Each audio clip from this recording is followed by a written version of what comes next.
এই যে গরু নিয়ে হই হই হই হই করতে করতে কোরবানি দিচ্ছে, মানে এগুলি কোথা থেকে হচ্ছে কি হচ্ছে কেউ কিন্তু বুঝতে পারছে না।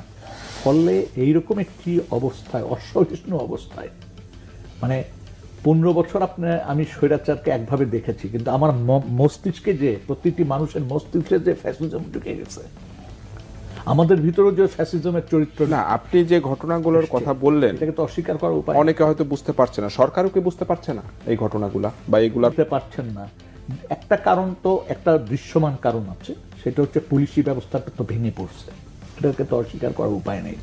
এবং আপনি যদি খেয়াল করে থাকেন, সেনাবাহিনী যত ম্যাজিস্ট্রেসি পাওয়ার দেন আর যাই দেন, কোথায় যেন তাদের একটা শঙ্কা আছে, একটা সন্দেহ আছে, বা অসহযোগিতা আছে, যেভাবে আমরা বলি, এই তিনটা জিনিস দিয়ে বলা যায়।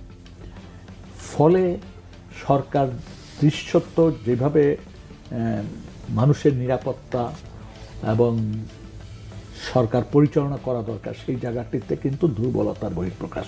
আপনি দেখেন, অনেকের বিরুদ্ধে অনেকে অভিযোগ আসছে, অনেক আমলাদের বিরুদ্ধে যে অভিযোগ, সেটা নিয়ে কতটুকু আসছে আপনি বলেন তো? স্বরাষ্ট্র সচিব কেউ কি অব্যাহতি পাওয়ার উপায় আছে এই গুম খুনের জন্য? র্যাব এবং পুলিশ যে গুম খুন করেছে, স্বরাষ্ট্র সচিবরা কি অব্যাহতি পাওয়ার সুযোগ আছে তাদের? একজন নিয়ে কোনো প্রশ্ন আমরা করেছি এখন পর্যন্ত যে এই সময়কার স্বরাষ্ট্র সচিবরা কি জবাব দিবেন? ওনারা কিন্তু ধরা ছোঁয়ার বাইরে থাকতেছেন। অথচ ওনাদের কিছু মানুষের জন্য সমস্ত আমলাকে দোষ দেওয়ার সুযোগ নাই। আমলাদের ভিতরেও যেমন চক্র তৈরি হয়েছিল, বাহিনীগুলির ভিতরেও হয়েছিল, ইন্টেলিজেন্স এজেন্সিগুলির ভিতরে হয়েছিল, এক একটা চক্র। এই চক্র নিজেদের সুবিধা নিয়েছে, আর শেখ হাসিনা জিন্দাবাদ জিন্দাবাদ করতে করতে শেখ হাসিনারও 12টা বাজায় দিচ্ছে। যাকে বুঝতে, এই জায়গায় আপনারা দেখছিলেন যে কথা বলতে চান অনুষ্ঠান। এই পর্যায়ে ছোট্ট একটা বিরতির পর আবারও ফিরে আসছে আলোচনায়।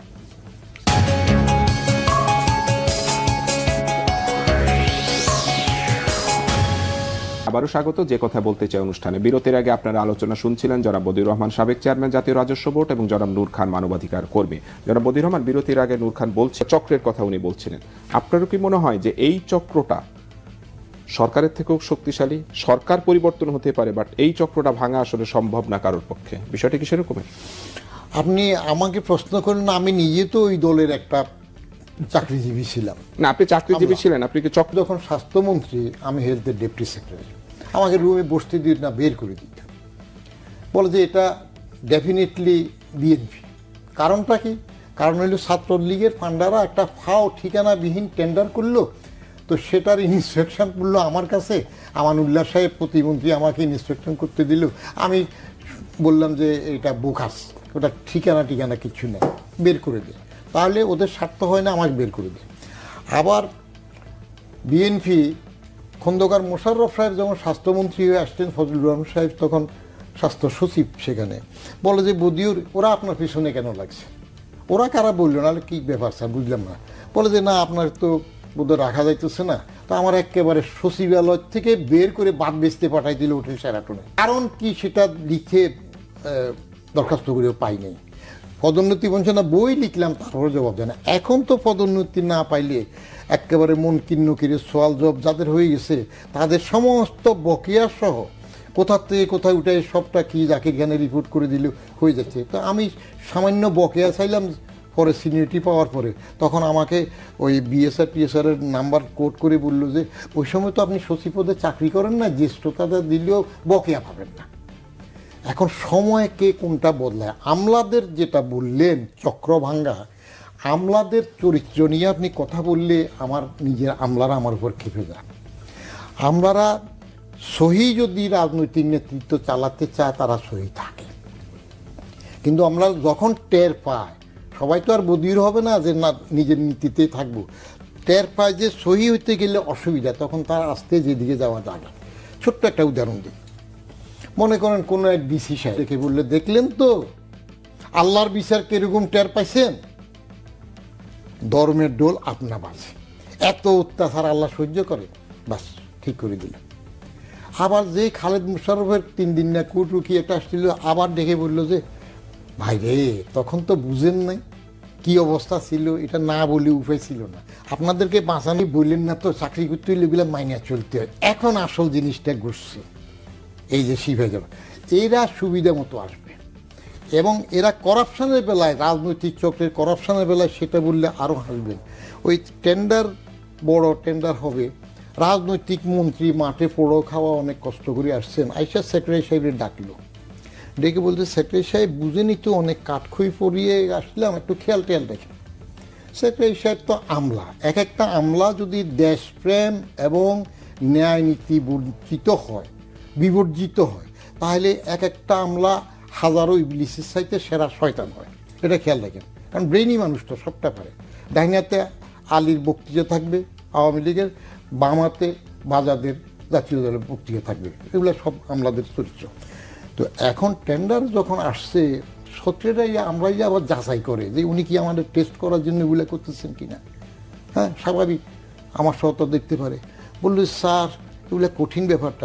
আবার ডাকলো, বলে যে সামনে ইলেকশন আছে না আমার, আবার 5 বছর পরে আবার ফান্ড লাগবে না, পার্টির ফান্ড লাগবে, এটা লাগবে সেটা লাগবে। তো যখন সেক্রেটারি একটু মনে হইলো যে উনি বোধহয় রিয়েলি মিন, বলে স্যার আপনি আসলে রিয়েলি মিন করতেছেন খাইকর্সার বিষয়ে? বলে যে হ্যাঁ। তো বড় এক টেন্ডার আসার পরে বললো যে ঠিক আছে স্যার 50-50 হবে আর কি। বলে সব দায়িত্ব আমার সই করবো, আমি 50%। বলে যে না, নিচের দিকে সবার জন্য 50% দেওয়া লাগবে, আর বাকি 50% আপনি খাবেন। আর তা না হলে আপনি নিজে সরাসরি যেটুক পারেন আদায় করে নেবেন, আমরা নিয়ম মাফিক কাগজ দেবো। সব প্রসেস করে যখন ফাইল গেল মন্ত্রীর কাছে, খাম যায় নাই 50%-এর, উনি রাগে নট অ্যাপ্রুভ লিখে দিলেন। সেক্রেটারি এবার দূরে গেল, স্যার কথা কী ছিল? কয় ওইটা কই? বলে যে ওইটা তো স্যার সময় আছে, কারণ ঘুষেরও একটা গুড উইল আছে, এটা হজম করতে হবে। ওয়ার্ক অর্ডার যাবে, কন্ট্রাক্টর কাজ করবে, আরও 6 মাস যাবে, সাংবাদিকদের কোনো কিছু বিরুদ্ধে লিখে কিনা দেখতে হবে, প্রধানমন্ত্রী অফিস থেকে কোনো কিছু আসে কিনা দেখতে হবে। যখন সব সেটেল হয়ে যাবে তখন এটা খাম আপনি পেয়ে যাবেন, আমার কাছে আছে। বলে এখন কি করব? মন্ত্রী তো মাথায় তো আর হয় না, আমলা তো শয়তান। বলে স্যার কোন কলম দিয়ে নট অ্যাপ্রুভ লিখছেন? তো ওই বাক্সর থেকে বলে যে স্যার বাকিটা চলবে। এখন টির পাশে দেওয়ার পর তো নোট অ্যাপ্রুভড হয়ে গেল, পাশে লাগে নট অ্যাপ্রুভ ছিল, এখন নোট অ্যাপ্রুভড হইল। তো আপনি আমলাকে যদি ঠিক মতো চালাতে না পারেন, if you do not have that capability. আমি 2টা অনুষ্ঠানে এবার টিভিতে আমার সাথে 2জন রাজনীতিবিদ বলছিল, ইনসিডেন্টালি 2জনই বাজাদের বড় নেতা। তারা তো আমলা শুনলে গা জ্বলা চলে। আমি যে বলি নাই এমন কথা বলে ফেলতেছে, আপনি আগে এক দল খাইলো, আরেক দল খাইলো, আপনি রিউন করেন, এখনই রিউন করে দেখেন, এটা বলি নাই তো। বলছি এক দল গেছে, এখন আরেক দল ক্ষমতা পেয়ে যাবে, আসতেছে, খাবের কথা বলি নাই। আরেকজন তো বললো যে আমার বই লেখা প্রসঙ্গে কথা হইলো যে 3টা বই আছে, এরকম বলে যে হারে এখন সময় আমার কাছে পড়তে হয়। আপনি আমলাকে কন্ট্রোল করার জন্য রাজনীতিবিদের মন্ত্রিত্ব এবং নেতা যিনি থাকবেন, তিনি কতটুক সহি থাকবেন, এই আমলার চাইতে তিনি কতটুক ভালো বুঝবেন, কারণ আমলার কোনো নিজস্বত্ব নাই, এটা পানির রূপ, যে সরকার আসে সেই সরকারের রূপে থাকে। তাহলে এই চক্রটা ভাঙা বা শুধুমাত্র রাজনৈতিক নেতাদের উপরেই আসলে এই এক্স্যাক্টলি, ইয়েস, সকল ক্ষেত্রেই ইয়েস। কারণ পলিটিক্যাল মাস্টার্স আর ব্যুরোক্রেটিক সার্ভেন্টস 2টা জিনিস থাকবে। রুলস অফ বিজনেস অনুযায়ী পলিটিক্যাল মাস্টার্সের সর্বমোট ক্ষমতা। একটা আমলা বড়জোর কী করতে পারে, আমি ছোট্ট 2টা উদাহরণ দিই, ভালো লাগবে আপনার। সেটা হইল আমলা অন্যায় কিছু হইলে তুলে ধরতে পারে। যেমন এরশাদ সাহেবের কাছে শিক্ষা সচিব ছিল বড় দালাল কাজী জালাল। উনি একটা ব্যাচের লেট আউট সুপারিশ পায় নাই, তেমন 353 জন এডুকেশন ক্যাডারের ওদের নিয়োগের জন্য একটা সামারি নিজে জালাল সাহেব পকেটে করে নিয়ে সই করে নিয়ে আসছে, যে নতুন করে পিএসসির মাধ্যমে পরীক্ষা দিতে গেলে সময় লাগবে, দেরি হবে, কলেজগুলো ক্ষতিগ্রস্ত হবে।